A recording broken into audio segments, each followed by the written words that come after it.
গিন্নি, এক গ্লাস পানি দাও না।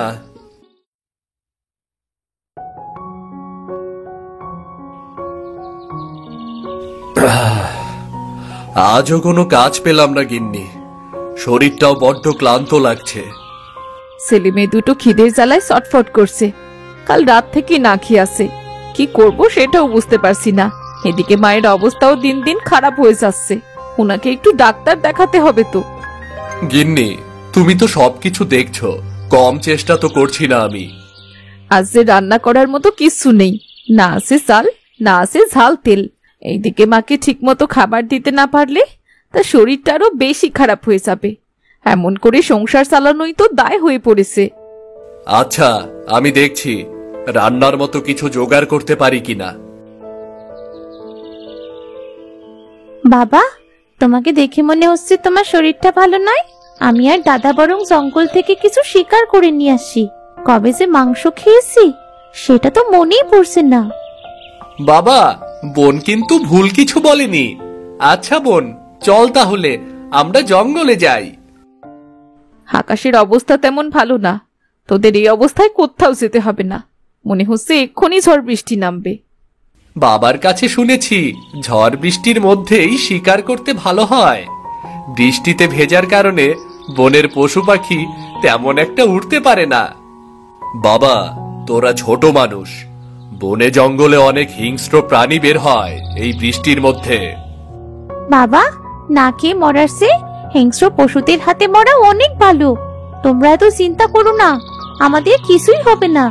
তাড়াতাড়ি চল দাদা, বেশি দেরি করলে ফিরতে রাত হয়ে যাবে। ছেলে মেয়ের মুখের দিকে তাকিয়ে কিছুই ভালো লাগছে না।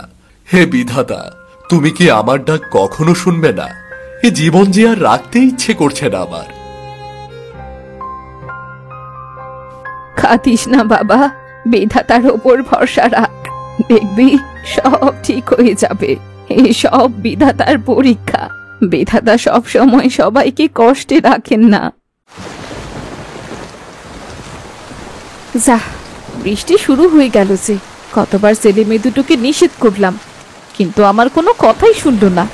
যাই, জ্বালানিগুলো তাড়াতাড়ি উঠিয়ে নিই, না হলে সব ভিজে যাবে। দাদা, সত্যি সত্যি তো বৃষ্টি শুরু হয়ে গেল। আমি আছি তো বোন, ভয় পাস না। খুব ক্ষুধা পেয়েছে, ক্ষুধার জন্য তো আমি হাঁটতেও পারছি না। দাদা, ওই দেখ কত সফেদা ফল। চল, আমরা ওখান থেকে পাকা পাকা সফেদাগুলো পেড়ে খাই। পাকা সফেদায় সুন্দর সুবাস বেরোচ্ছে।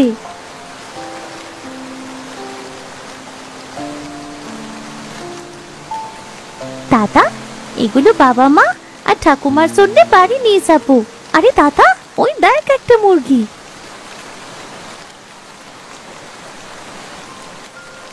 তোমরা আমাকে কেন মারছো? এখন তো ঝড় বৃষ্টি হচ্ছে। এই ঝড় বৃষ্টির মধ্যে তোমরা জঙ্গলে কেন এসেছো? তোমাদের ভয় করছে না? ভয় পেলে তো আর পেট ভরবে না। তা তুমি কথা বলছো কেমন করে মুরগি? তুমি কি সুন্দর মানুষের মতো কথা বলছো। তোমাকে শিকার করতে ইচ্ছে করছে না, কিন্তু না করেও তো কোনো উপায় নেই। আমরা কাল থেকে না খেয়ে আছি, বাড়িতে কোনো খাবার নেই। তোমাকে শিকার করলে আমাদের পেটটা একটু ভরবে। তোমাদের কথা শুনে খুব কষ্ট হচ্ছে আমার। এক সাধুর আশীর্বাদে আমি কথা বলতে পারি। তোমাদের তেমন কোনো সাহায্য আমি করতে পারবো না। তোমরা আমায় ছেড়ে দাও, আমার ছানারা বসে আছে সবাই। ঠিক আছে, তবে তুমি তোমার ছানাদের কাছে ফিরে যাও। তারা হয়তো তোমার জন্য অপেক্ষা করে আছে। আমরা না হয় অন্য কিছু শিকার করে নেব।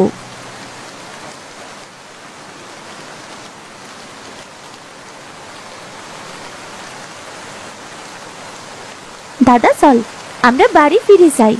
দেখ কেমন ঝড় হচ্ছে, গাছগুলো ভেঙে যাবার অবস্থা। এত কষ্ট করেছি, খালি হাতে কেমন করে বাড়ি ফিরি বলতো বোন? আরে, ওটা মনে হচ্ছে তো একটা মানুষ। কি হয়েছে আপনার? এই বৃষ্টির মধ্যে জঙ্গলে কেন এসেছেন? আপনি তো বুড়ো মানুষ, ঠান্ডা লেগে যাবে তো আপনার। আমি আজ 2 দিন না খেয়ে পড়ে আছি, মনে হয় আর বাঁচবো না। ক্ষুধার যন্ত্রণা যে আর সহ্য করতে পারছি না আমি। দাদু, আমাদের কাছে তো তেমন কোনো খাবার নেই, আমরাও তো অনেক গরিব, কাল থেকে না খেয়ে আছি। তবে জঙ্গলে এসে কিছু সবেদা ফল পেয়েছি, আপনি বরং এটাই খান।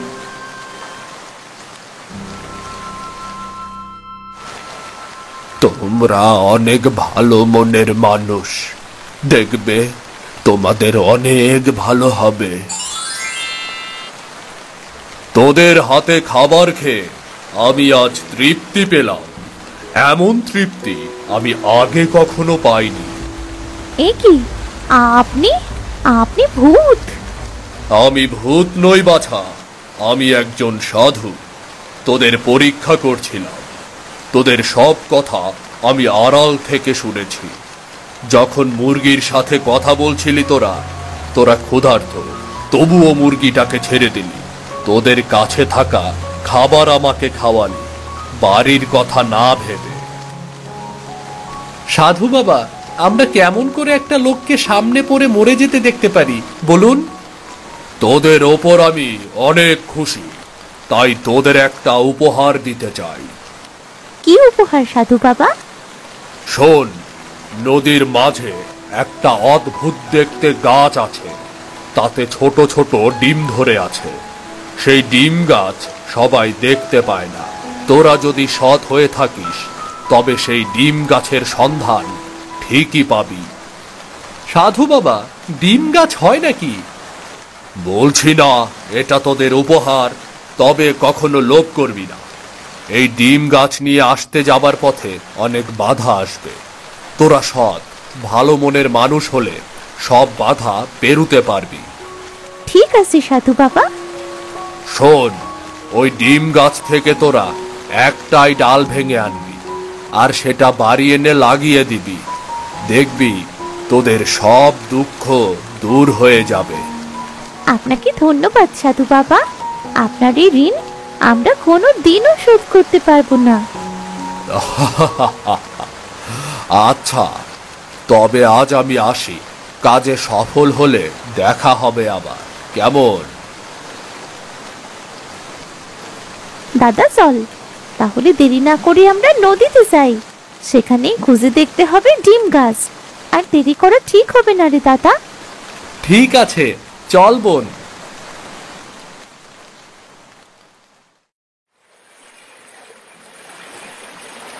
ওই দেখ বোন, একটা নৌকা, কিন্তু এখানে তো কোনো মাছই দেখছি না। ওই তো মাছি ভাই। ও মাঝি ভাই, আমাদের একটু নৌকায় করে নদীর মাঝে নিয়ে যাবে? তোদের কাছে কি টাকা আছে নদী পার হবার? না গো মাঝি ভাই, তবে চিন্তা করো না, তোমার টাকা আমরা ঠিকই দিয়ে দেব। আমি বাকিতে তোমাগর নদীর মাঝে নিয়ে যেতে পারবো না, বুঝলা? ওই দেখ কলা গাছ, চল আমরা কলা গাছ দিয়ে ভেলা বানিয়ে সেটা করে ডিম গাছ খুঁজতে যাই। বুদ্ধিটা খারাপ না, চল তবে।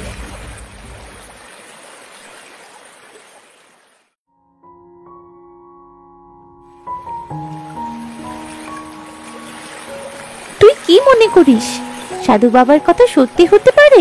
আমরা সত্যি কি ডিম গাছ পাবো? আমার মনে হয় চেষ্টা না করলে কিছুই জানা যাবে না। অনেকটা পথ তো চলে এসেছি, আর একটু ধৈর্য ধর বোন, আর বিধাতাকে স্মরণ কর। দেখবি বিধাতা আমাদের নিরাশ করবে না। যা করবি তাড়াতাড়ি কর, বাবা মা হয়তো চিন্তা করছে এত সময়। তুই ঠিকই বলেছিস।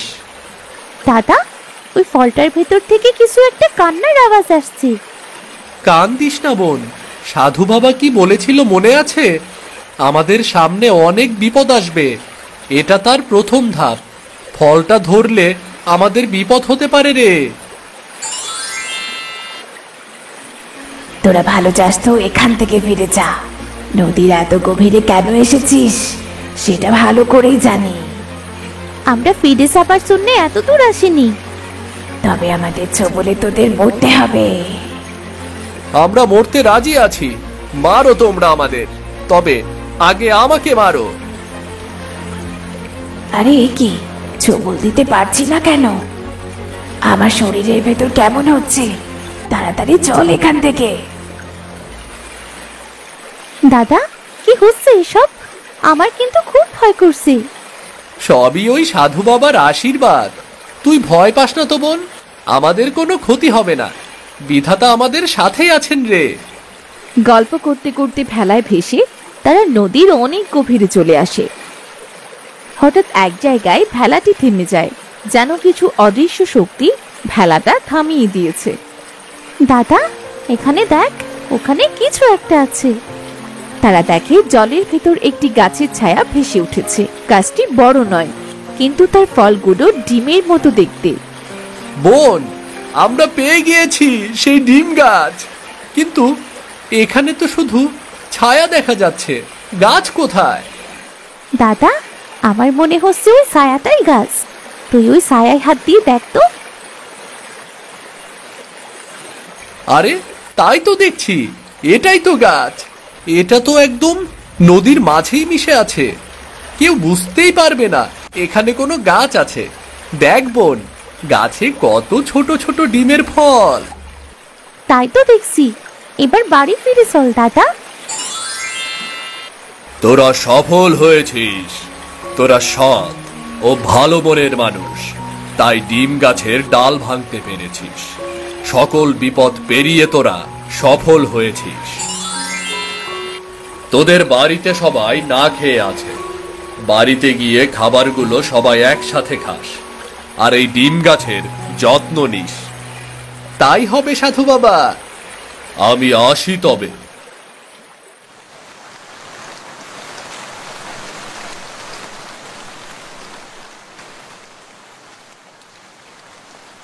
তোদের এতক্ষণে আসার সময় হলো? তোরা গিয়েছিস আর ঝড় বৃষ্টি শুরু হয়েছে।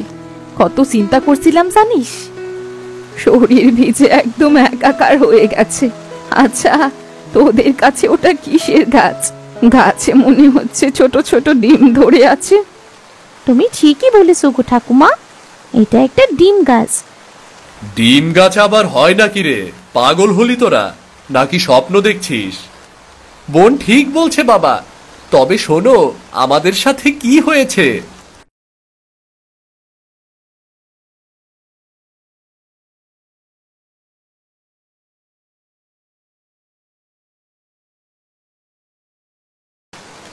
এইসব কথা যদি সত্যি হয়, তবে সেই সাধু বাবার আশীর্বাদে আমাদের সব দুঃখ দূর হয়ে যাবে। তুমি ঠিক বলেছো ঠাকুমা। তুমি আমাদের সবাইকে খাবারগুলো খেতে দাও। আমরা ডিম গাছের ডাল লাগিয়ে গোসল করে খেতে আসছি। ঠিক আছে, তবে তাড়াতাড়ি আয় তোরা।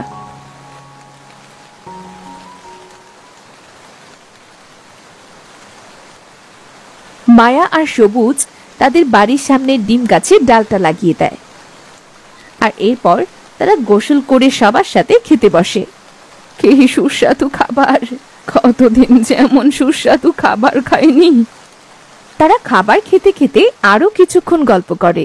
পরদিন বৃষ্টি কম হলে সবুজ ও মায়া গাছের ডালের কাছে গিয়ে অবাক হয়ে যায়, কারণ সেটা আর কোনো ডাল ছিল না। ডালটা একটা বড় গাছে পরিণত হয়েছে, আর তাতে বেশ কিছু ডিম ঝুলে আছে। দাদা, আমি এটা কোনো স্বপ্ন দেখছি না তো? আমরা তো কালই এটা লাগিয়েছি। একদিনে এত বড় গাছ হলো কেমন করে? মা, বাবা, ঠাকুমা, দেখে যাও কি? বোন, আমারও মনে হচ্ছে আমি কোনো স্বপ্ন দেখছি রে। কি রে, কি হয়েছে? এমন করছিস কেন তোরা? কত ডিম! এত ডিম একসাথে দেখবো ভাবিনি কখনো। বাবা, তুই ডিমগুলো বিক্রি করে বাজার করে আন। কাল রাতের মতো আজও তৃপ্তি করে খাবো। মা, আপনি ঠিক কথাই বলেছেন। মা, আমি একটা ঝুড়ি এনে ডিমগুলো তুলছি তাতে।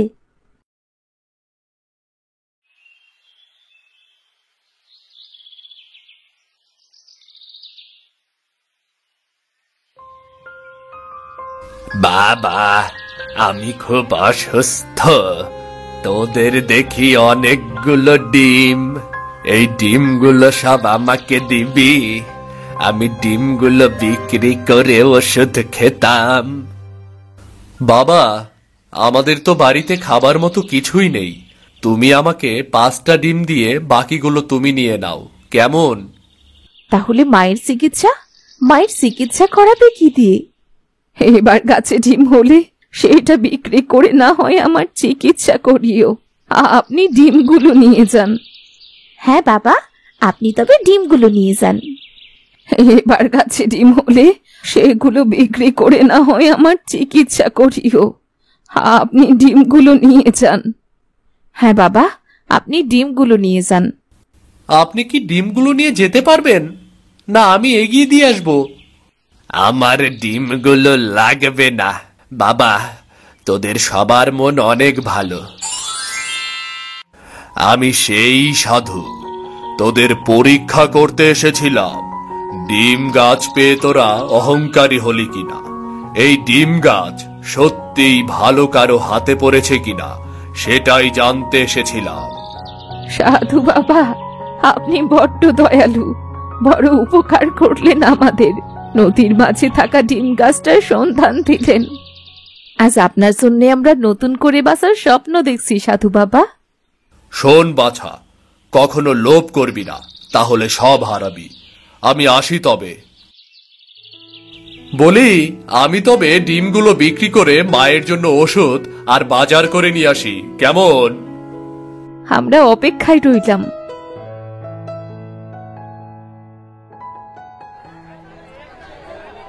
মাথায় করে ডিম নিয়ে বাজারে যায় বাবলু। সে অনেক টাকার ডিম বিক্রি করে। এরপর সে তার মায়ের ওষুধ কিনে বাজার করে বাড়ি ফিরে আসে। ভালো ভালো বাজার দেখে তো সবাই অনেক খুশি। এরপর কেটে যায় বেশ কিছুদিন। প্রতিদিন ডিম গাছ থেকে ডিম তুলে বিক্রি করে তাদের সকল অভাব অনটন কেটে যায়। আজ আমি পুরোপুরি সুস্থ। এখন মন ভরে নিঃশ্বাস নিতে পারছি। শরীরের ব্যথাটাও কম হয়ে গিয়েছে। আজ ডিম গাছ যদি না থাকতো, আমরা তবে না খেয়ে মরে যেতাম। নদীর মাছ থেকে পাওয়া ডিম গাছ আমাদের ভাগ্য পরিবর্তন করে দিল। মা, বাবা, ঠাকুমা, আমাদের তো এখন আর কিছুর অভাব নেই। বাড়িও বানিয়েছি নতুন করে। এবার আমাদের গরিবদের সাহায্য করা উচিত। বেশি লোভ করতে গেলে আমরাই ডিম গাছ হারিয়ে ফেলবো, সাথে আমাদের সবকিছু। বোন কিন্তু ঠিক কথাই বলেছে। সারা জীবন অনেক কষ্ট করেছি, আর কষ্ট পেতে চাই না। আজ থেকে সকল গরিব দুঃখীদের আমরা সাহায্য করব এই ডিম গাছের ডিম বিক্রি করে। তবে আর দেরি করছো কেন বাবা? তাড়াতাড়ি ডিমগুলো নিয়ে চলো বিক্রি করার জন্য। এরপর সেখান থেকে কিছু টাকা নিজেদের খাবার জন্য রেখে বাকি সব টাকা গরিবদের মাঝে বিলিয়ে দেব। ঠিক আছে, ঠিক আছে, চল চল।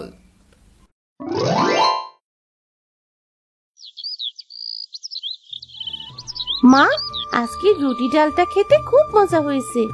আমার তো খেতে বেশ ভালো লাগছে। আমাকে আরেকটু দাও না মা। পেটটা ভরে খা, তোর মন ভরে তৃপ্তি নিয়ে খাওয়া দেখতে আমার খুব ভাল লাগে জানিস। এ কি গিন্নি, তোমার রুটিটা মেয়েকে দিয়ে দিলে যে, এবার তুমি কি খাবে? আরে আমার খাওয়া লাগবে না, এমনিতেই সকালে খাবার খেতে আমার ভালো লাগে না। তোমরা খাও, আমি বরং দুপুরেই খেয়ে নেব। তোমার এই অসুস্থ শরীর নিয়ে এভাবে না খেয়ে থাকা ঠিক না। এই নাও, এই অর্ধেক তুমি খাও আর এই অর্ধেক আমি খাই। কি যে বলো না তুমি! পুরুষ মানুষ এই অর্ধেক রুটি খেয়ে একবেলা চালাবে কি করে? আরে হয়ে যাবে, হয়ে যাবে। এ বছর থেকে দেখো গিন্নি, আমাদের আর কোনো দুঃখ কষ্ট থাকবে না। জমিতে এবার ভালো ফসল হবে বলে মনে হচ্ছে গো। তাই যেন হয়। এতদিন অলসতা না করে ফেলানো জমিটাই চাষ শুরু করতে পারতে, তবে আজ আমাদের এই দুদিন দেখতে হতো না। হ্যাঁ গিন্নি, মানুষ তো আর সারা জীবন একরকম থাকে না বলো। আমি আমার ভুলটা বুঝতে পেরেছি। এই দেখো, কথায় কথায় বেলাটা বেড়েই গেল। চাষের জমিতে বেশ কিছু ঘাস হয়েছে, ওইগুলো আজ পরিষ্কার করতে হবে আমাকে। আচ্ছা যাও, বাড়িতে খাবার বলতে কটা চাল ছাড়া যে আর কিচ্ছু নেই। আমার জমিতে কাজ শেষ করে মহাজনের জমিতে কিছু কাজ আছে, সেটা করে যে টাকা পাবো তাই দিয়ে আসার সময় বাজার করে নিয়ে আসবো। রামু একজন অলস প্রকৃতির লোক ছিল। কিছুদিন আগে তার স্ত্রী কমলা অসুস্থ হলে অনেকের কাছে সাহায্য চেয়েও কারো কোনো সাহায্য পেল না। আর সেই থেকে সে প্রতিজ্ঞা করেছিল আর কখনো অলসতা না করে খেটে খাবে। আহ, ফসলের ক্ষেতটা দেখলে প্রাণটা একেবারে জুড়িয়ে যায়। এই ক্ষেতে আমার কত পরিশ্রম লুকিয়ে আছে। এবার বউ বাচ্চার মুখে 4টে ভালোভাবে খাবার দিতে পারলেই হবে। কি গো দাদা, এমন ভাবে কি দেখছো? তোমার ক্ষেতের ফসল নাকি? হ্যাঁ গো দাদা, হ্যাঁ, ক্ষেতের ফসলই তো দেখছি। কত কষ্টের ফসল। আমার জীবনে এই প্রথম এত কষ্ট করে এত ফসল চাষ করলাম। এত কষ্ট করে ফসল চাষ করে এবছরে কোনো লাভ নেই গো দাদা। শুনলাম 7 দিন ধরে তুমুল বৃষ্টি হবে। এই বৃষ্টিতে নাকি গ্রামে বন্যা শুরু হতে পারে। বলছো কি তুমি? 7 দিন কেন, পরপর যদি 3 দিন বৃষ্টি হয় তবে আমাদের যে না খেয়ে থাকতে হবে। সৃষ্টিকর্তাকে ডাকো, দেখো কি হয়।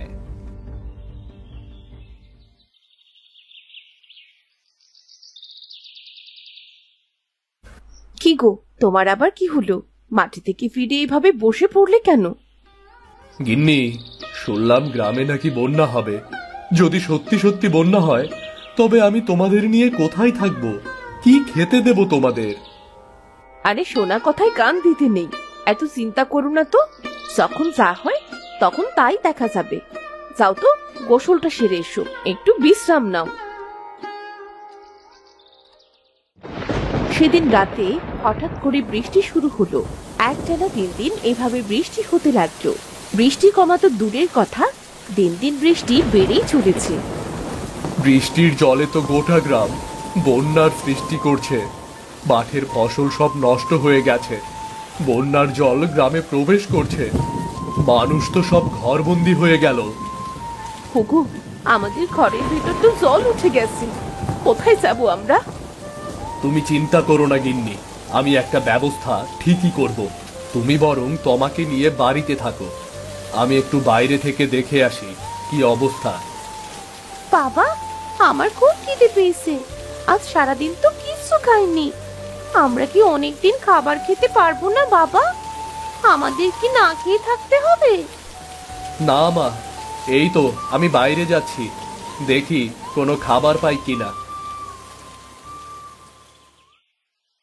রামু গ্রামে বের হয়ে দেখল গ্রামের অনেক মানুষই বন্যার জন্য প্রাণের ভয়ে তাদের প্রয়োজনীয় জিনিস নিয়ে পালাচ্ছে। ও ভাই, তাড়াতাড়ি বাঁচতে চাইলে গ্রামটা ছাইরা দাও, না হইলে বন্যার পানিতে ডুইবা মরবা। আমাদের যাবার মতো তো কোনো জায়গা নেই দাদা, তাই মরলে ওই পানিতেই মরতে হবে। রামু অনেকের বাড়ি গেল কিছু খাবারের জন্য, কিন্তু এ সময় সবার বাড়িতেই খাবার সংকট ছিল, তাই কেউ সাহায্য করলো না। হঠাৎ তার চোখ পড়ল একটু দূরে অনেকগুলো বুনো হাঁস জলে ভেসে তার দিকেই আসছে। আরে, এ তো বুনো হাঁস, নিশ্চয়ই জঙ্গল থেকে ভেসে এদিকে আসছে। যে কটা পারি সে কটা বুনো হাঁস ধরতে হবে, তাহলে খাবারের জন্য কয়েকদিন আর চিন্তা করতে হবে না। গিন্নি, ও গিন্নি, আরে ধরো ধরো, হাতটা লেগে গেছে একেবারে। এত বুনো হাঁস কোথায় পেলে গো? জলের স্রোতে ভেসে আসছিল, তাই ধরেছি। শোনো, পাশের ঘরে রেখে দরজা দিয়ে রাখো, জলের ভেতরে থাকবে, বের হতে পারবে না। কিন্তু এত হাঁস দিয়ে কি করবে? বাড়িতে তো গ্যাস আছে, দুটো রান্না করো না। আমি আরো কিছু বুনো হাঁস ধরে আনি, সেগুলো বাড়িতে বাড়িতে গিয়ে বিক্রি করব। বন্যায় তো সবার ঘরেই খাবার অভাব, তাই না? অবশ্যই তারা খাবার জন্য এই হাঁসটা কিনবে আমার থেকে, বুঝলে? বেশ ভালো বুদ্ধি করেছে তো, কিন্তু জল তো বেরিয়ে চলেছে, কি করবেটা কি? বেশি সমস্যা হলে ঘরের চালের ওপরে উঠবো, তাছাড়া আর কি করা। জঙ্গলের পাশেই ছিল রামুদের বাড়ি। সে বাড়ি থেকে বেরিয়ে জঙ্গলের কাছে গিয়ে দেখল সেখানে অনেক বুনো হাঁস। সে একে একে অনেকগুলো হাঁস ধরে মানুষের বাড়ি গিয়ে বিক্রি করতে লাগলো। হাঁস নেবে গো, হাঁস। আমার কাছে ভালো হাঁস আছে, হাঁস নেবেন গো, হাঁস। আরে রামুনা, এদিকে আয়। হ্যাঁ দিনু, বলো, হাঁস নেবে? হ্যাঁ, একটা হাঁস তো নিতাম। ঘরে খাবারের জন্য কিচ্ছুটি নেই, বাচ্চাগুলো খাবারের জন্য ছটফট করছে। তুই আমাকে দুটো হাঁস দে তো। এই নাও হাঁস। খুব উপকার করলি রে ভাই। তা কত দিতে হবে? বেশি না, দুটো হাঁস মাত্র 200 টাকা। তাড়াতাড়ি দাও, বাকি হাঁসগুলো বিক্রি করে আবার ঘরে ফিরতে হবে। এই নে টাকা।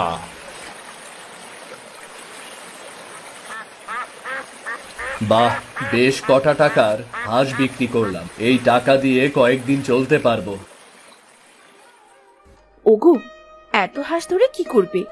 দিনকে দিন তো বন্যার পানি বেড়ে চলেছে, হাঁটু পানি ছাড়িয়ে কোমর পর্যন্ত উঠেছে। তুমি বরং বাকি হাঁসগুলো ছেড়ে দাও। চলো, আমরা বরং এখান থেকে উঁচু কোনো জায়গায় যাই।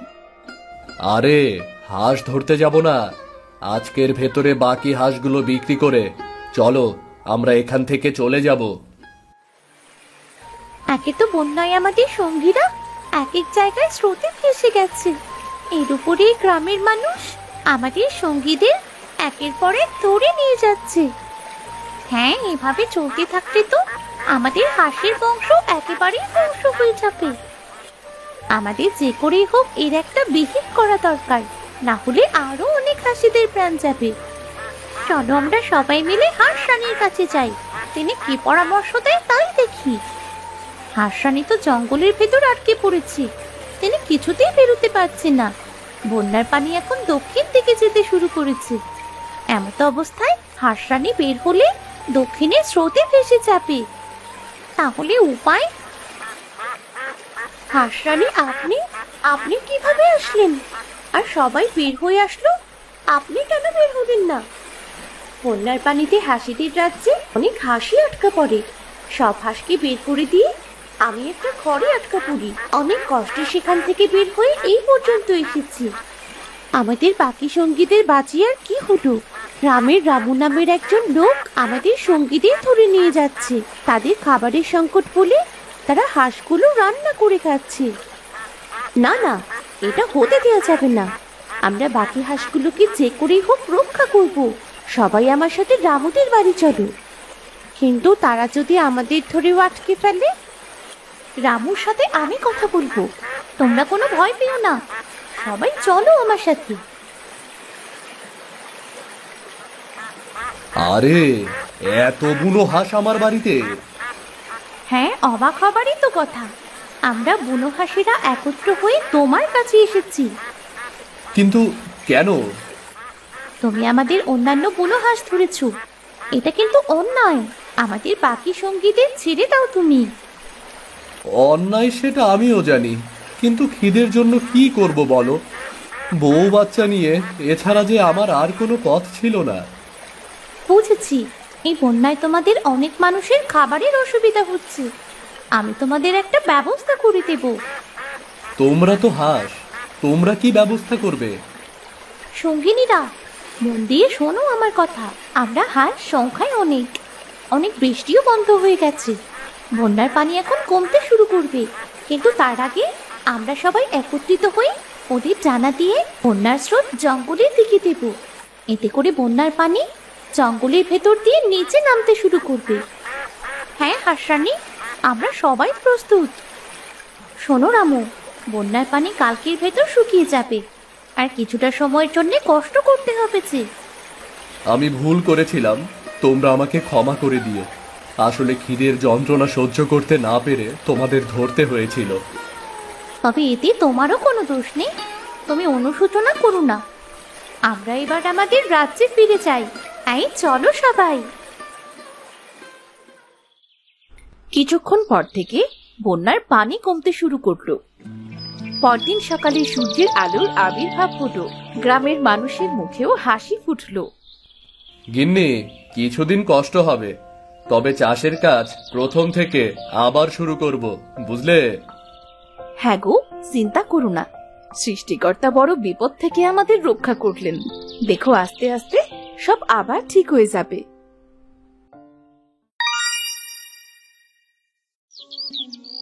দরিয়াপুর নামে একটা গ্রাম ছিল। ওই গ্রামে রামু নামে এক কৃষক বাস করত।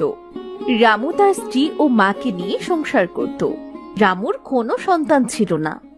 কিরে রামু, তোর বউকে আমাকে সকালের খাবারটা দুপুরে দেবে না কিরে? সূর্য তো মাথার ওপরে চলে এলো।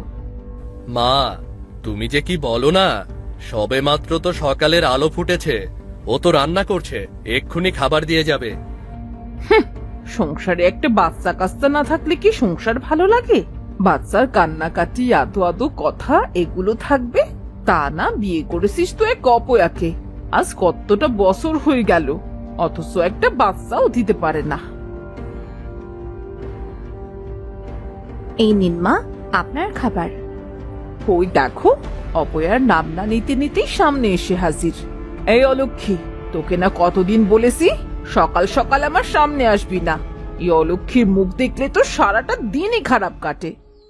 হ্যাঁ মা, আমি তো শুধু আপনাকে খাবারটাই দিতে এসেছিলাম।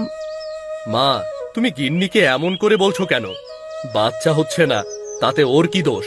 সৃষ্টিকর্তা যদি আমাদের দিকে মুখ তুলে না চান, তাহলে কি করব আমরা বলো? শোন খোকা, সবসময় বউয়ের পক্ষ নিয়ে কথা বলবি না। আমি তোকে সেই কবে থেকে বলছি আরেকটা বিয়ে কর। বিয়ে করে দেখবি আমাদের সংসারে একটা বাচ্চা আসবে। তা তুই কি আমার কথা কখনো কানে তুলিস? আহ মা, বিয়ে করলে কি বাচ্চা হবে? আবার বিয়ে করে যদি কোনো বাচ্চা না হয় তখন? হ্যাঁ হবে, আগে করেই তো দেখ। আমাদের বংশ তো আগে বাড়াতে হবে। আমি অত কিছু জানি না। কালই আমি তোর বিয়ে দেব। আর বিয়ে যদি না করিস তবে কিন্তু আমি এই বাড়ি ছেড়েই চলে যাব। ওগো, তুমি আর না করো না। তুমি আরেকটা বিয়ে করে নাও। রোজ রোজ এই একই অশান্তি আমার আর ভাল লাগছে না। তুমি এগুলো কি বলছো? আমি ঠিকই বলছি। আমারও তো কত শখ একটা বাচ্চা হবে। মারও তো নাতি নাতনি শখ হয়। তুমি মায়ের কথা মেনে নাও। আমি যদি বিয়ে করি তাহলে তোমার কি হবে গিন্নি? আমার আর কি হবে বলো? আমি তো এই বাড়িতেই থাকবো তোমার সামনে। আর আমি নতুন বউয়ের সাথে মিলে মিশে থাকবো। কিন্তু গিন্নি। কোনো কিন্তু না, তুমি মায়ের কথায় রাজি হয়ে যাও। ঠিক আছে, তুমি যখন এত করে বলছো, আমি মায়ের কথাই মেনে নিলাম।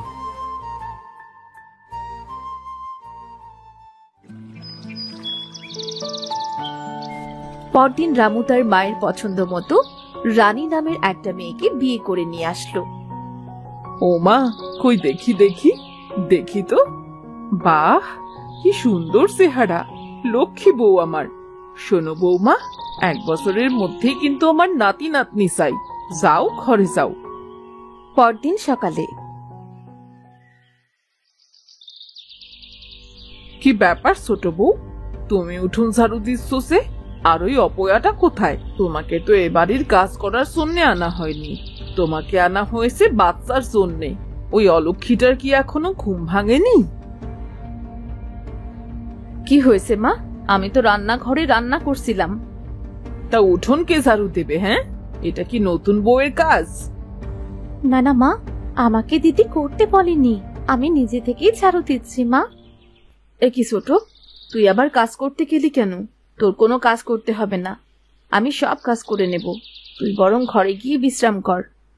তুমি সব কাজ একা কেন করবে দিদি? আমরা 2 বোন মিলেমিশে সব কাজ করব। বড় বউ ও ছোট বউয়ের মধ্যে খুব মিল হয়ে গেল। দুজন দুজনের খুব খেয়াল রাখে, কাজ ভাগাভাগি করে। হঠাৎ একদিন ছোট বউ মাথা ঘুরে পড়ে গেল। হে কি ছোট, কি হলো তোর? মা, ও মা, ছোট তো অজ্ঞান হয়ে গেছে। আরে অপয়া, মুখে পানি সেটা দে। ও ছোট বৌমা, কি হলো গো তোমার? এই অপয়া, তুই কি করেছিস আমার বৌমার সাথে? হ্যাঁ, কত করে বলি এই অপয়ার থেকে দূরে থাকতে, তাকে শুনে কার কথা?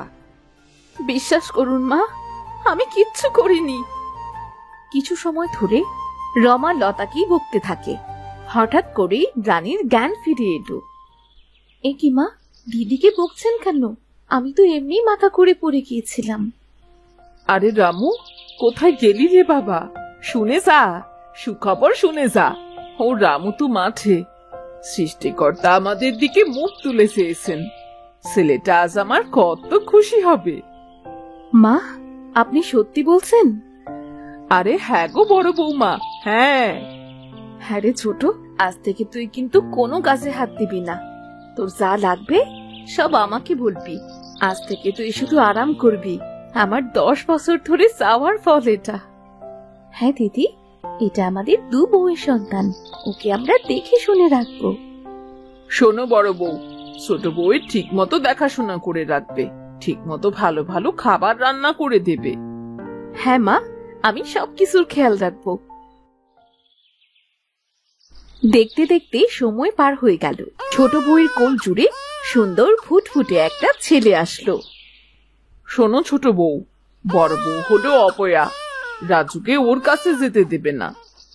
মা, এ আপনি কি বলছেন? রাজুর জন্য তো আমার দিদি কত কিছু করেছে, আর সে যা করেছে তা কেবল একটা মাই করতে পারে। দিদি তো রাজুর আর একটা মা।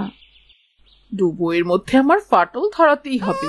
ওই মুখপুরীকে আমি বাড়ি থেকে বের করেই ছাড়বো। রানী, রাজুকে আমার কাছে দে। আমি ওকে খাইয়ে ঘুম পাড়িয়ে দেব। তুই একটু বিশ্রাম কর গিয়ে। এই নাও গো দিদি, সাবধানে নিয়ে যেও। হ্যাঁ রে, আমার নিজের থেকেও বেশি খেয়াল রাখবো। এই তো আমার বাবাটা, চলো তোমাকে এবার ঘুম পাড়িয়ে দিই।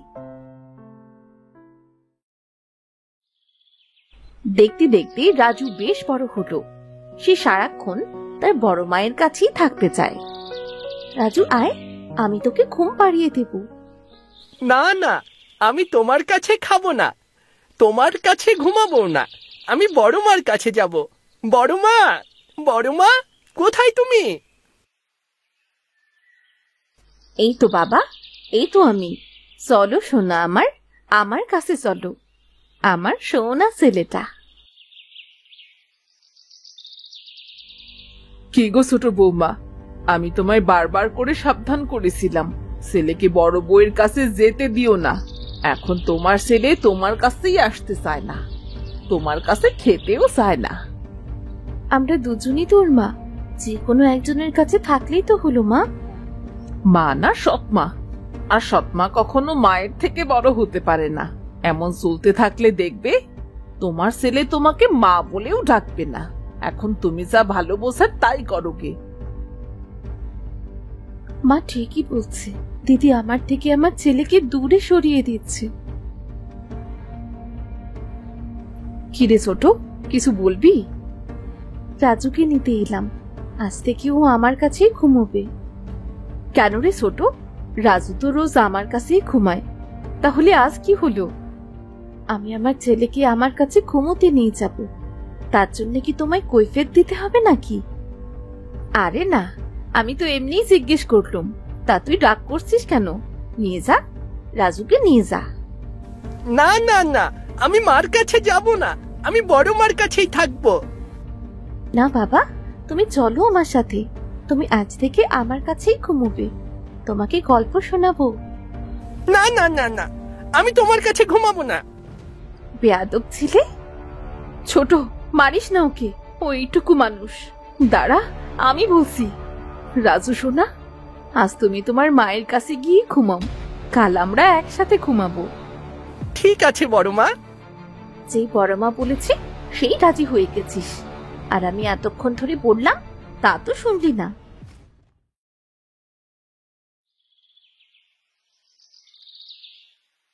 কি রে রামু, কেমন আছিস বাবা? তোর ছেলেটা কেমন আছে রে? ভালো আছি কাকা, ছেলেও ভালো আছে। আমার 2 বউয়ের এক সন্তান, বড় আদরের সন্তান। এছাড়া তোমার জন্যই তো আজ আমরা সন্তানের মুখ চোখে দেখতে পেলাম গো। সব কিছুই সৃষ্টিকর্তার হাতে। আমি তো ছিলাম মাত্র। তবে কি সত্যি তোর সন্তান ভালো আছে? হ্যাঁ বাবা, আমার সন্তান ভালো আছে। তার 2 মাতাকে একেবারে চোখের মণি করে রেখেছে গো। আমার তো মনে হয় তোর সন্তান ভালো নেই।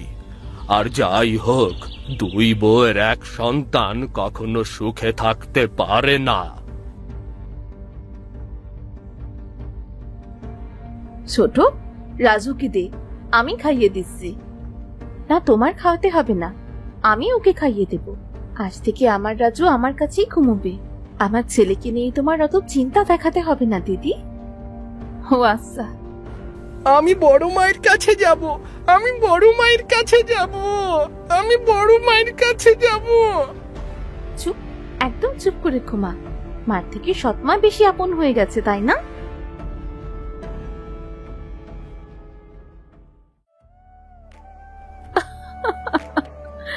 সৃষ্টিকর্তা, কি করব আমি? রানী তো ঠিকই বলেছে, তবে আমার কেন এত খারাপ লাগছে। রানী রাজুকে জোর করে তার কাছে আটকে রাখলো। সেদিন রাতে রাজুর গায়ে খুব জ্বর এলো। ওগো, রাজুর তো গা জ্বরে পড়ে যাচ্ছে। কি হয়েছে? তোমরা এমন চিৎকার করছো কেন? বড় বউ, রাজুর খুব জ্বর, জ্বর তো কিছুতেই কমছে না। ওগো, আর দেরি করা ঠিক হবে না। রাজুকে নিয়ে এক্ষুনি তাড়াতাড়ি চাচার বাড়ি চলো, উনি কিছু করতে পারবেন।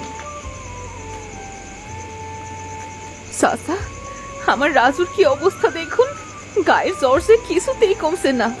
ওকে ভালো করার ব্যবস্থা করুন। ওকে তো আমি ভালো করতে পারবো না।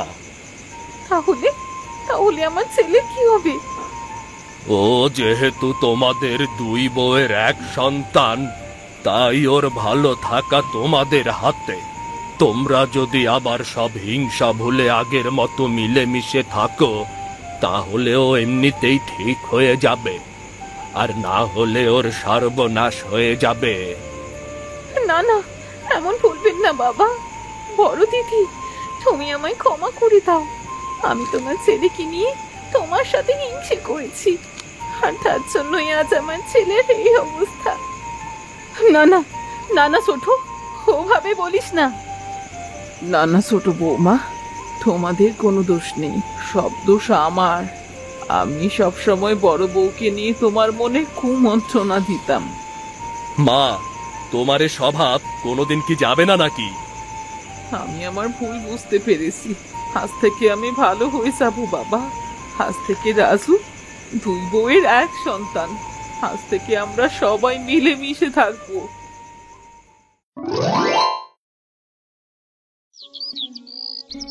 একটি গ্রামের সরু মেঠো পথ ধরে হাঁটছে রহিম। সে একজন সবজি বিক্রেতা। আজকে বাজারে তেমন কিছুই বিক্রি হলো না। কিভাবে সংসার চালাবো বুঝতে পারছি না। হয়তোবা বউটা আমার অপেক্ষায় বসে আছে আমার জন্য।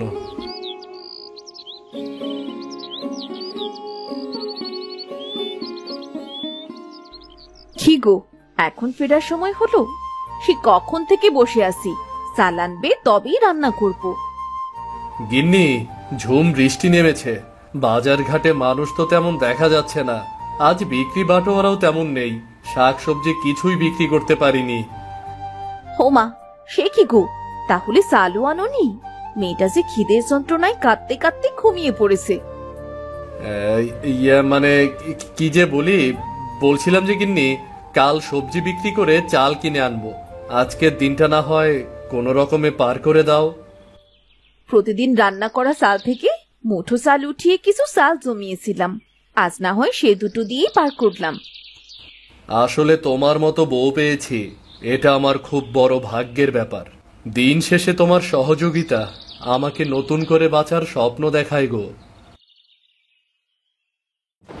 পরদিন সকালে বাইরে টিপ টিপ বৃষ্টি। পুতুল ও তার মা বারান্দায় বসা। রহিম ঘর থেকে বেরিয়ে এসে বলল, আজও বৃষ্টি থামার কোনো নামগন্ধই নেই। এই বৃষ্টিতে হাটের অবস্থা একদমই খারাপ। হাটে গিয়ে আর কি করব? হাটে না গেলে খাবো কি? আজ তো আমাদের তবে না খেয়ে থাকতে হবে। আচ্ছা গিন্নি, বেগুনতলায় যে পুকুরটা আছে শুনেছি, ওই পুকুরে নাকি অনেক চিংড়ি মাছ আছে। আমি কি আজ একবার যাব মাছ ধরতে? যদি দুটো চিংড়ি পাই তবে বৃষ্টিতে বেশ ভালো দামে বিক্রি করতে পারবো। মাছ? কি মজা, কি মজা! বাবা আজকে মাছ আনবে। আচ্ছা বাবা, বেগুন গাছ তো ছোট হয়, কিন্তু ওখানের বেগুন গাছটি এত বড় কেন বলো তো?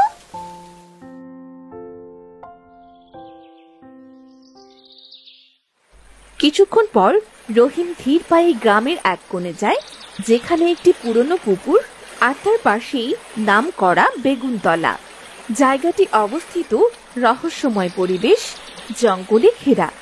পুকুরের পানিতে লুকিয়ে থাকে অনেক চিংড়ি মাছ। রহিম সাবধানে পুকুর ধারে গিয়ে চিংড়ি ধরার জন্য জাল ফেলে। আজকে যদি কয়েকটা চিংড়ি পেতাম তাহলে বউ বাচ্চার মুখে একটু হাসি দেখতে পেতাম। হঠাৎ পুকুরের পানিতে একটা ঝাপ শব্দ শোনা যায়। রহিম চমকে উঠে জাল টেনে বের করে।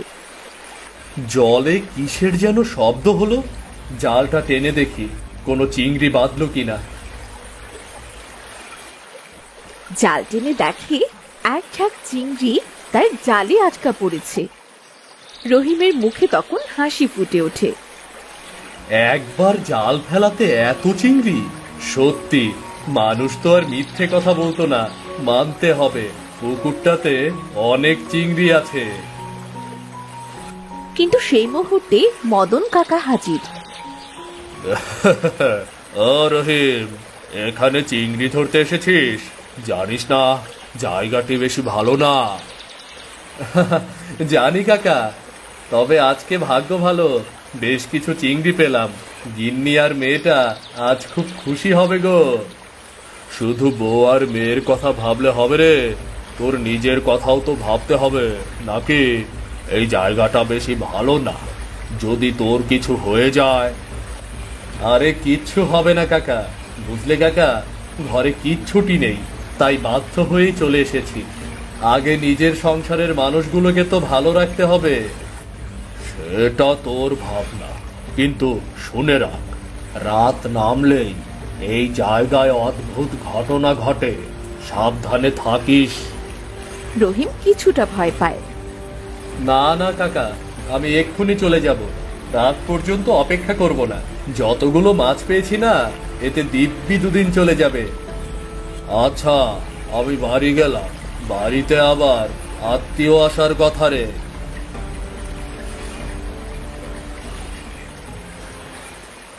মদন কাকা একটু দূরে দাঁড়িয়ে রহিমের দিকে তাকিয়ে তাকিয়ে মুচকি হাসে। বেচারা রহিম, চোখ মুখ দেখে মনে হলো খুব ভয় পেয়েছে। আর বেশি সময় থাকা মোটেও ঠিক হবে না। মদন কাকার কথা শুনে গায়ের ভেতরটা কেমন যেন ছমছম করছে আমার।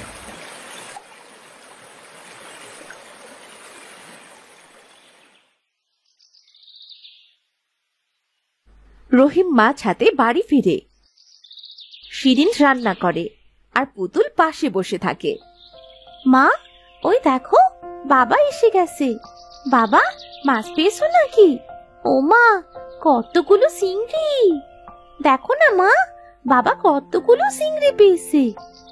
হ্যাঁ, এত সুন্দর চিংড়ি! তা কেমন করে ধরলে এগুলো? সত্যি কি ওই বেগুনতলার পুকুরে চিংড়ি মাছ আছে নাকি? হ্যাঁ গিন্নি, সেখানে তো মনে হয় অনেক চিংড়ি আছে। একবার জাল ফেলাতেই এতগুলো চিংড়ি বাঁধলো, দেখেছো? হ্যাঁ গো, চিংড়িগুলো কিন্তু বেশ বড়। আরো অনেক চিংড়ি ধরতে পারতাম, কিন্তু মদন কাকা যা বললো, ভয়ে তাড়াতাড়ি বাড়ি ফিরে এসেছি। উনি সবসময় সবাইকে এমন করেই ভয় দেখান। ওসব নিয়ে তুমি একেবারে চিন্তা করো না। আজকে চিংড়ি ভাজি রান্না করবো নাকি? হ্যাঁ মা, আর চিংড়ি ভাজি আর গরম ভাত মজা করে খাবো। গিন্নি, এই মাছগুলো হাটে বিক্রি করে কিছু চাল কিনে আনি। ঘরে চাল থাকলে এটা ওটা দিয়ে কিছুদিন চলতে পারবো। আচ্ছা, তুমি হাটে গিয়ে এগুলো বিক্রি করে এসো, আমি তবে রান্নাটা সারি।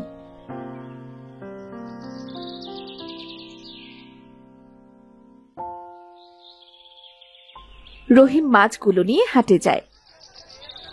হাটের এক কোণে বসে মাছ বিক্রি করে। লোকজন এসে বলে, বাহ, বেশ টাটকা চিংড়ি তো। কিরে রহিম, সবজির ব্যবসা ছেড়ে এবার কি মাছের ব্যবসা শুরু করলি নাকি রে? আরে না দাদা, গ্রামের একটা পুকুরে আজ কিছু চিংড়ি পেলাম, তাই হাটে নিয়ে এলাম। এটা পুকুরের চিংড়ি, বেশ তো, খেতে মনে হয় খুব সুস্বাদু হবে রে। রহিম, চিংড়িগুলো সব আমাকে দিয়ে দে। দেখ কতটুকু চিংড়ি আছে এখানে, দেখ তো। রহিম চিংড়িগুলো মেপে বলে, এখানে 6 কেজি চিংড়ি আছে। মুহিবদা, চিংড়ি কেজি কিন্তু 200 টাকা। আরে কোনো সমস্যা না, এই নে তোর টাকা। মুহিব চিংড়িগুলো নিয়ে যাবে। রহিম মুচকি হেসে টাকাগুলো গুনে। ভাগ্যে থাকলে কি কেউ আর আটকাতে পারে? এত টাকার চিংড়ি বিক্রি করলাম, কাল থেকে রোজ একবার করে বেগুনতলা থেকে চিংড়ি ধরে আনবো।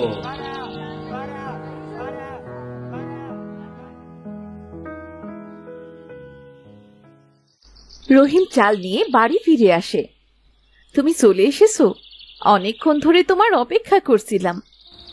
ধরো গিন্নি, চালগুলো আগে ধরো দেখিনি। অপেক্ষা না করে খেয়ে নিতে পারোনি? সারাটা দিন না খাওয়া তোমরা। তুমিও তো সারাটা দিন কিচ্ছু মুখে দাওনি, তা এত চাল একসাথে আনলে যে?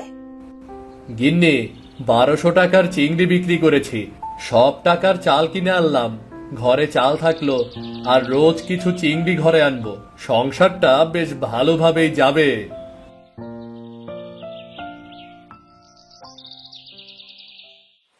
রহিম পরের দিন সেই পুকুর পাড়ে চলে গেল চিংড়ি ধরার জন্য। রহিম জাল ফেলে আর বলে, ঝটফট জালটা ফেলি, দেখি আজ কতগুলো মাছ বাঁধে। রহিম পুকুরে জাল ফেলতেই দেখে পুকুরে ছোট ছোট আলো উজ্জ্বল হয়ে হঠাৎ পুকুরের জলের মধ্যে একটা রহস্যময় কণ্ঠস্বর ভেসে আসে। কে তুই? তুই জানিস না এই চিংড়ি মাছের অভিশাপ আছে, যারা এদের ধরে তারা কখনো সুখী হয় না। কে কথা বলছে? কে আছো ওখানে? রহিম ভয় পেয়ে পিছু সরে যায়। হঠাৎ সে দেখে মদন কাকা তার পেছন থেকে আসছে।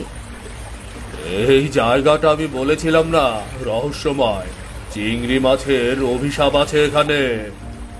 কাকা, তুমি ঠিকই বলেছিলে, কিন্তু আমি কিছু বুঝতে পারছি না, এই বেগুনতলার পুকুরে কিসের অভিশাপ আছে?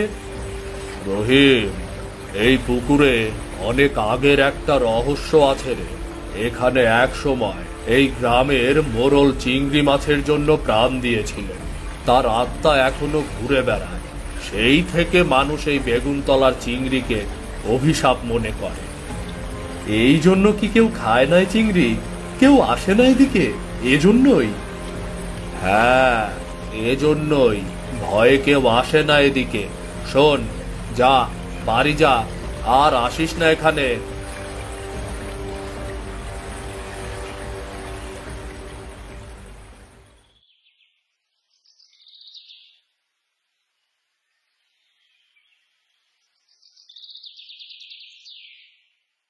রহিম সেদিন ভয়ে বাড়ি ফিরে আসে আর তার স্ত্রীকে সব ঘটনা খুলে বলে।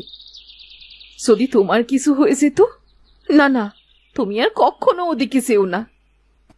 আমি তাই ভেবেছি গিন্নি, আমি আর কখনো বেগুনতলায় যাব না চিংড়ি ধরতে। ঠিক তখনই তাদের মেয়ে পুতুল এসে বলে, বাবা বাবা, বাইরে দেখো, সাদা কে যেন দাঁড়িয়ে আছে বাবা। সবাই জানলার দিকে তাকিয়ে দেখে একজন সাদা কাপড়ে ঢাকা কিছু দাঁড়িয়ে আছে। কে কে ওখানে? কি চাই আমার বাড়িতে? ছায়াটি ধীরে ধীরে ঘরের দিকে এগিয়ে আসে এবং রহিমের দিকে তাকিয়ে বলে, আমাকে ভয় পেও না, আমি তোমাদের কোনো ক্ষতি করব না। আমি সেই মোড়লের আত্মা। তুমি যখন আমার পুকুর থেকে মাছ ধরছিলে, আমি তখনই মুক্তি পেয়েছিলাম। এতদিন আমার আত্মা বন্দী ছিল, আজ থেকে আমি শান্তি পাবো। কিন্তু ওই বেগুনতলার চিংড়ি অভিশপ্ত কেন হয়েছিল? আর তোমারই বা কি হয়েছিল?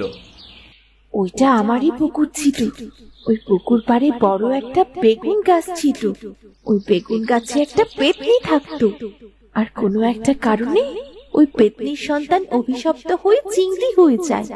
আর সেই চিংড়ির ভেতরেই ছিল ওই পেতনির প্রাণ ভ্রমরা। পেতনির প্রাণ ভ্রমরা তার সন্তানের ভেতরে?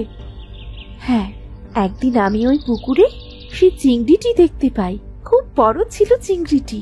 চিংড়িটি ধরে মারার সাথে সাথে পেতনি ও তার সন্তান মারা যায়, আর তাদের সাথে আমিও মারা যাই।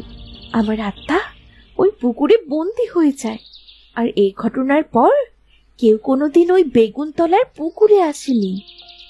গিন্নি, গিন্নি, শুনেছ, আমরা চিংড়ি ধরে অভিশপ্ত হইনি, বরং একটা বন্দি আত্মাকে মুক্তি দিয়েছি। কিন্তু মদন কাকা সবাইকে কেন ভয় দেখায়? মদন এসবের রহস্য খুব একটা ভালো জানতো না। সে না জেনে সকলকে সতর্ক করত। বাবা, আজ থেকে তাহলে আমরা রোজ চিংড়ি খেতে পারবো। হ্যাঁ, আজ থেকে ওই পুকুরটি অভিশাপ মুক্ত। ওই পুকুরটি আজ থেকে তোদের। ওই পুকুরটির মাধ্যমে দেখবি আজ থেকে তোদের আর কোনো দুঃখ কষ্ট থাকবে না। এরপর থেকে রহিম বেগুনতলার পুকুরে চিংড়ি চাষ করে এবং তার পরিবার নিয়ে সুখে দিন কাটাতে থাকে।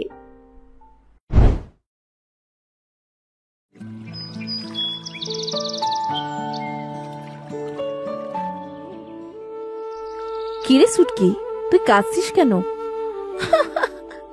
কাকিমা, পুকুরের পাড়ের গাছ থেকে পেয়ারা পেড়েছিলাম, টুবলু আমায় খুব মেরেছে। এরপর সব পেয়ারাও রেখে দিয়েছে। এই কথা? টুবলু তো ভারী বাজি হয়েছে। আয় আমার সাথে। এই পেয়ারা গাছ তোমাদের কাকিমা? ও মা, কত পেয়ারা ধরেছে! সুটকি, তুই এখান থেকে তোর ইচ্ছে মতো পেয়ারা পেরে নে। সত্যি বলছো কাকিমা? সত্যি না তো কি, তোর যা লাগে তুই পেরে নে। কি মজা, কি মজা! আজ আমি মন ভরে পেয়ারা খাবো। ধন্যবাদ কাকিমা। বৌমা, কোথায় গেলে? ও বৌমা! আসছি মা। মা আমার, ওষুধের সময় হয়েছে তো, আমি তার জন্যই আসছিলাম মা। আপনি একটু অপেক্ষা করুন, আমি এক্ষুনি এনে দিচ্ছি। আমার বৌমা বড্ড লক্ষ্মী, সবার দিকে কি খেয়াল! সৃষ্টিকর্তা, আমার এই বৌমার জীবনে যেন কোনো কষ্ট আসতে দিও না। রেহানা, রেহানা! আমায় ডাকছিলেন? হ্যাঁ গো, কি করছিলে রেহানা? রান্না করছিলাম। কি রান্না করছিলে আজ? অনেকদিন ধরে আমার খুব খিচুড়ি আর মুরগির মাংস খেতে ইচ্ছে করছিল তো আজ করেছি।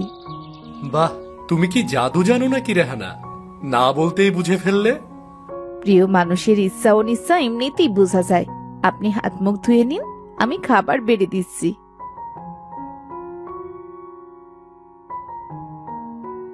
বাহ, অসাধারণ! তোমার রান্নার জবাব নেই রেহানা। আগে খাওয়া শেষ করুন, পরে কথা বলবেন। আর একটু মাংস নিন না। অনেক খেয়েছি, আর পারবো না। আপনি খেয়ে হাত মুখ ধুয়ে বিশ্রাম নিন, আমি আপনার জন্য পান নিয়ে আসছি। সবার প্রতি তোমার কি চমৎকার খেয়াল! কিভাবে পারো তুমি এত কিছু সামলাতে? আমার একটাই পরিবার, পরিবারের সবার খেয়াল আমি রাখবো না তো কে রাখবে বলুন? আহ, মাথাটা ব্যথায় যেন সিরে যাচ্ছে, গায়েও জ্বর দেখছি। যাই, একটু ওষুধ খেয়েই কাজ শুরু করি। বৌমা, বৌমা! মা, মা এই যে নিন। আপনার পান নিন মা। কি হয়েছে মা? মনে হচ্ছে তোমার শরীরটা ভালো নেই। হ্যাঁ মা, শরীরটা একটু খারাপ যাচ্ছে। আলিমকে নিয়ে ডাক্তারের কাছে যাও মা, দেরি করো না। সামান্য জ্বরই তো মা, ভালো হয়ে যাবে। আজ দুপুরে আপনি কি খেতে চান মা? শুধু অন্যের খেয়াল রাখলেই হবে, নিজের দিকেও তো খেয়াল রাখতে হবে। ও কিছু না মা, এমনিতেই ঠিক হয়ে যাবে। এই কালো দাগটা কিসের? আগে তো ছিল না। যাকগে, চলে যাবে নিশ্চয়ই। যাই, গিয়ে ঘরের কাজগুলো শেষ করি। রেহানা, রেহানা! একটু অপেক্ষা করুন, আমি আসছি। কি করছিলে? কখন থেকে ডাকছি, আসতে এত সময় লাগলো কেন? রান্না রান্না তো আমিই করেছিলাম। এখনো রান্না হয়নি? সারাদিন শুয়ে বসে থাকা ছাড়া কি আর তোমার কোনো কাজ নেই নাকি? আজকাল শরীরটা একটু খারাপ যাচ্ছে। ওই এক শরীর খারাপের অজুহাত তো প্রতিদিনই শুনছি। এই শরীর তো আর ভালো হতে দেখব বলে আমার মনে হচ্ছে না। আপনি আপনি একটু অপেক্ষা করুন। আমি আমি এক্ষুনি আপনার খাবারের ব্যবস্থা করছি। থাক, হয়েছে, বেলা যে গড়িয়ে যায়। আমি আর খাবো না। সারা গায়ে দাগ, না জানি কোনো অসুখ আবার খাবারের মধ্যে ছড়াচ্ছে। তা যা বলেছ আলিম শেখ, ঘরে শান্তি না থাকলে আসলে কিছুই ভালো লাগে না। হ্যাঁ, ঠিকই বলেছ। এই যে আমাকেই দেখো, ঘরের শান্তির অভাবে বাইরে বাইরে ঘুরে বেড়াচ্ছি। ভাবির কি যেন অসুখ করেছে বলেছিলে, তা কি সেরেছে নাকি? আর সারা, ওই অসুখ আর সারবার নয়। কি অসুখ করেছে ভাবির? আর বলো না, সারা মুখে হাতে কালো দাগ, এই কাশছে, এই তো জ্বরে কোকাচ্ছে। কি যে একটা যন্ত্রণা! আহা, কি বলছো? এভাবে কি আর সংসার চলে? ঘরের স্ত্রীর যদি চেহারাই ঠিক না থাকে, তাহলে কি আর ঘরে ভালো লাগে? তবে আর বলছি কি, তার ওপর সময় মতো রান্না নেই, খাওয়া নেই। শান্তি আর পেলাম না এই সংসারে। যাক, আর ভেবো না এত। একটু চা হবে নাকি? অসুবিধা না হলে হোক একটু। এক্ষুনি বলে দিচ্ছি। কুসুম, কুসুম। এই কুসুম আবার কে? এ আমার বোন কুসুম। কুসুম, তোর আলিম ভাইকে চা দে। কি গো আলিম, চা মুখে দাও। কেমন হয়েছে কিছু বলো। বাহ, বেশ ভালো চা হয়েছে তো। আপনাকে অনেক অনেক ধন্যবাদ। কাঁদিস না রে মা, সৃষ্টিকর্তার উপর ভরসা রাখ, দেখবি সব ঠিক হয়ে যাবে। উনি আমার সাথে কেন এমন করছেন মা? আমি তো আমার সাধ্য মতো সবকিছু চেষ্টা করছি ঠিক মতো করার। সৃষ্টিকর্তা মানুষকে নানান ভাবে পরীক্ষা নেয় রে মা। বিপদে তিনি ফেলেন, আবার তিনি উদ্ধার করেন। তুই ধৈর্য ধর মা, দেখবি সব ঠিক হয়ে যাবে। মা, মা, রেহানা। মা, রেহানা, এর নাম কুসুম। আমি ওকে বিয়ে করেছি। বিয়ে করেছি মানে? তুই আবার বিয়ে করেছিস এই মেয়েকে? হ্যাঁ মা, আমি কুসুমকে বিয়ে করেছি। আপনি আর কটা দিন অপেক্ষা করতে পারতেন, আমি সুস্থ হয়ে গেলেই। আর হয়েছে তোমার সুস্থ হওয়া। এর জন্য অপেক্ষা করতে করতে আমার পুরো জীবন পেরিয়ে যাবে। যত সব ঢং। এতে এত কান্নার কি আছে? মা, কুসুমের থাকার জায়গা দেখিয়ে দাও, ও বিশ্রাম করুক। কুসুম, এটা তোমার ঘর, যাও তুমি হাত মুখ ধুয়ে বিশ্রাম করো। তোমার খাবারের ব্যবস্থা কি করা যায় তা আমি গিয়ে দেখছি। এই ঘর আমার মানে? আপনার ছেলের ঘর কোনটা? নিশ্চয়ই এটা নয়। ও ঘরটা তো আলিম আর রেহানার। আমি আপনার ছেলের বর্তমান স্ত্রী, আমি তো এখন ওর ঘরে থাকবো। তাহলে রেহানা? রেহানা কোথায় থাকবে? তাকে এই ঘরে থাকতে দিন। ওনাকে তো আপনার ছেলে এখন আর পছন্দ করে না। উনি এই ঘরে থেকেই বা কি করবেন? মা, আমি এই ঘরেই থাকবো। কিন্তু মা, আমার কোনো অসুবিধা হবে না মা। কুসুম, তুমি ও ঘরে যাও, বিশ্রাম করো, আমি তোমার খাবারের ব্যবস্থা করছি। সৃষ্টিকর্তা, আমার এই লক্ষ্মী বউটাকে না জানি তুমি কোন পরীক্ষায় ফেললে। তুমি রক্ষা করো, ওকে তুমি রক্ষা করো হে সর্বশক্তিমান। আরে, সবজিগুলো কেটে তো এখানেই রেখেছিলাম, সেগুলো আনতেই তো ভুলে গেছি। যাই, এক্ষুনি গিয়ে নিয়ে আসি।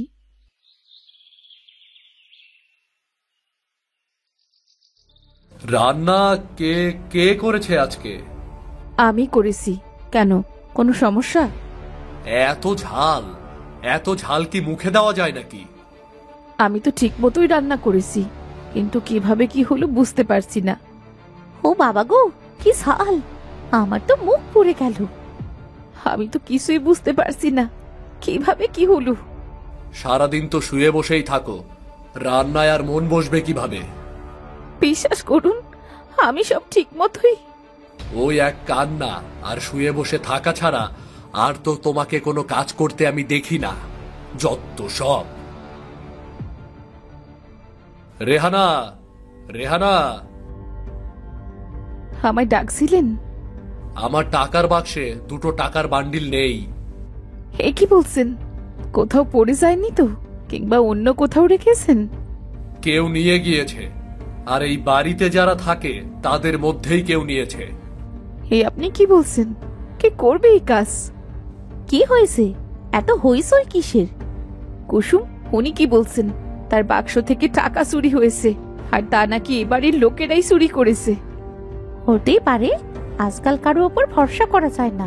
তা ঘরে ঘরে তল্লাশি করলেই তো বোঝা যাবে যে টাকাটা কে নিয়েছে। এ কি বলছো তুমি কুসুম? ঠিকই তো বলছি। শুনুন, আপনি তল্লাশি শুরু করুন। এই যে দেখুন, আপনার টাকার বান্ডেল। এই ঘরে এতদিন তাহলে চোর পুষছিলাম আমি? বিশ্বাস করুন, আমি চুরি করিনি। আমি কোনো চোর কি বলে সে চুরি করেছে? বাবা বাবা, ধরা না পড়লে আরো কি কি জানি গায়েব হয়েছে তো। অন্তত আপনি বিশ্বাস করুন, আমি আমি চুরি করিনি। আমার টাকার খবর তুমি ছাড়া আর কেউ জানতো না। এত বড় বাজে কাজ তুমি করবে আমি কখনো ভাবতেও পারিনি। বিশ্বাস করুন, আমি কাজ করিনি। আমার ঘরে কোনো চোরের জায়গা নেই। বেরিয়ে যাও, বেরিয়ে যাও এই বাড়ি থেকে। আমি কোথায় যাব বলুন? আমার কোথাও যাওয়ার জায়গা নেই। ঠং, চুরি করার সময় খেয়াল ছিল না? ওগো, আপনি এর কোনো কথাই শুনবেন না। একে দাঁড়াও, আমাকে শেষ করতে দাও। তুমি এ বাড়ি থেকে বেরিয়ে যাও রেহানা। বাড়ির পাশে ভাড়ার হিসেবে যে কুড়ে ঘর আছে সেখানে গিয়ে থাকো। এই বাড়িতে তুমি আর কখনো আসবে না। ঠিক আছে, আপনার আদেশই আমার ইচ্ছে। আর যে বাড়িতে আপনি আমার আপন নেই, সে বাড়ির চাইতে কুড়ে ঘরই আমার কাছে অনেক ভালো। এত বেলা হয়ে গেল। যাই, কিছু রান্নার ব্যবস্থা করি। কিছু তো খেতে হবে। আগের বউটা তো দেখছি ভালো সবজি ফলিয়েছিল, নিজের প্রতি যত্ন নিত না, সারাদিন এসব নিয়ে পড়ে থাকতো। চেহারা তো ভূতের মতো হয়েছিল। আমার মতো সুন্দর কি আর সবাই হয়? যাই, কিছু সবজি তুলে রান্না চড়াইকে। রান্না করা কি ঝামেলার কাজ রে বাবা। চুলার কাছে এভাবে থাকলে আমার সুন্দর চেহারাও সে আগের বউয়ের চেহারার মতন হয়ে যাবে। না বাবা, চুলার কাছে বেশি থাকা যাবে না। কুসুম, কুসুম। মরণ, বুড়িটার আবার কি হলো? সারাটা দিন খালি ডাকাডাকি। কি হলো? অত ডাকছেন কেন? হ্যাঁ কুসুম, আমার ওষুধটা। নিজের ওষুধ নিজে নিয়ে খেতে পারেন না?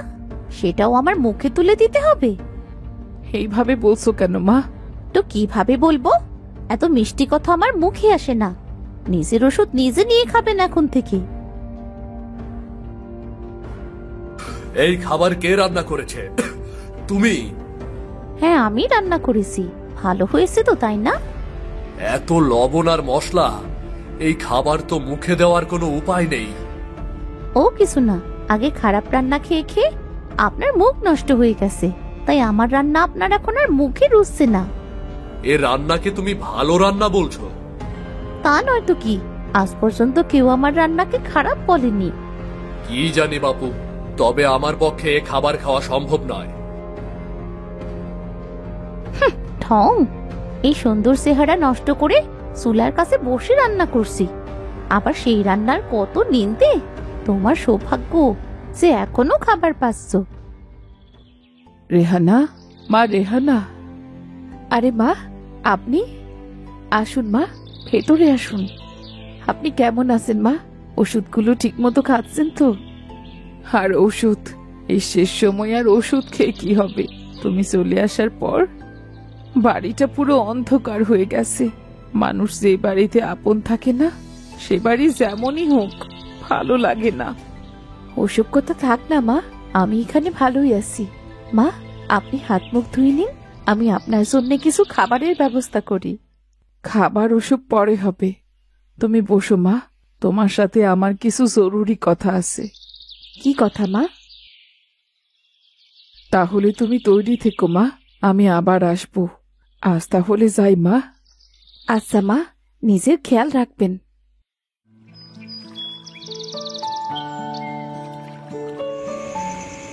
ভাইজান, এখন মুখ খুলো, এখানে আমাদের কেউ দেখছে না। দলিলগুলো এনেছিস? হ্যাঁ হ্যাঁ, সবই এনেছি, এই নাও। বাহ, এইবার আসল খেলা শুরু হবে। একটু এদিক সেদিক করলেই ওই ঘর বাড়ি আমাদের। যা করার তা জলদি করো ভাইজান, ও বাড়িতে কাজ করতে করতে আমার হাড় খালি হয়ে গিয়েছে। তোর আবার ও বাড়িতে কি কাজ? আর বলো না, রান্না বান্না, বুড়ির খেয়াল রাখা। চাচির বানানো চা খাইয়ে তো সেদিন আলিম সাহেবের কাছে পার পেয়েছিলাম। আসলে আমি তো রান্না বান্না কিছুই পারি না। তবে আগের বউটাকে যে বুদ্ধি করে সরালি, তোর তারিফ করতে হয়। কি বুদ্ধি তোর, যে বুদ্ধি করে বউটাকে সরালি তুই, বাহ। একদিন মরিচের গুঁড়ো ঠেলে তরকারি খারাপ করেছি, আর একদিন টাকার বান্ডেল আমি সরিয়ে ওর ঘরে রেখে ওকে চোর বানিয়েছি। ব্যাস, একটানে সরিয়ে দিলাম। আর বেশি দিন না, পুরো বাড়িতে তুই রাজত্ব করবি, বুঝলি?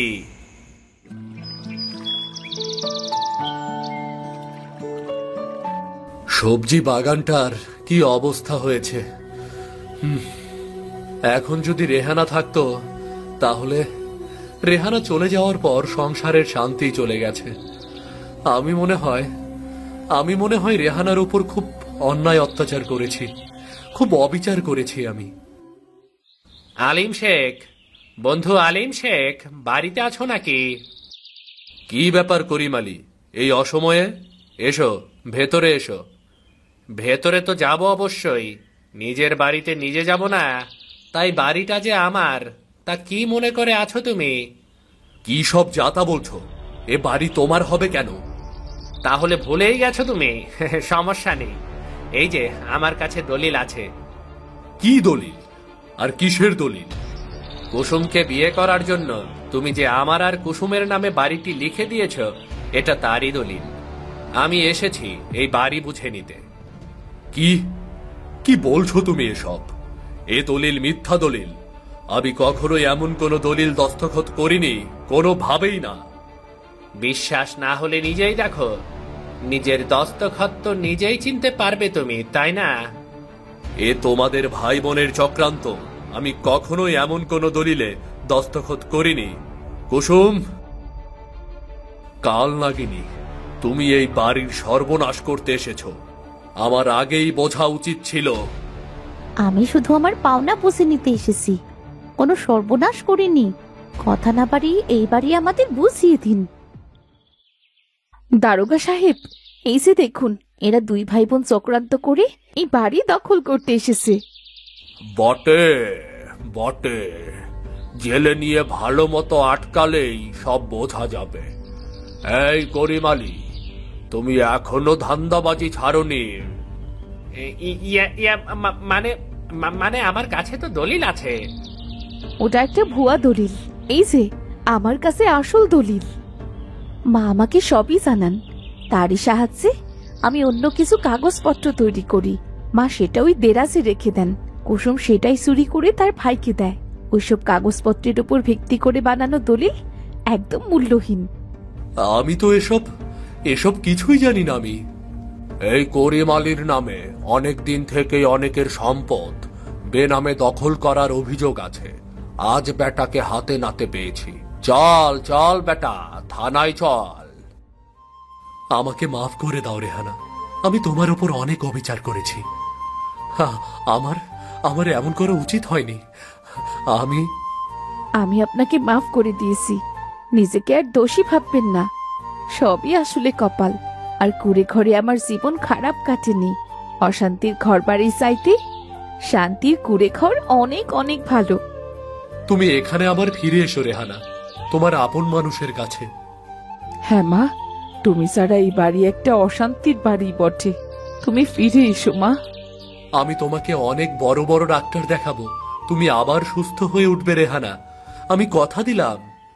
আপনারা ছাড়া আমার আপন আর কে আছে? আপনাদের ছাড়া কি আমি থাকতে পারি? আমরাও তোমাকে ছাড়া থাকতে পারবো না রেহানা। চলো ঘরে চলো।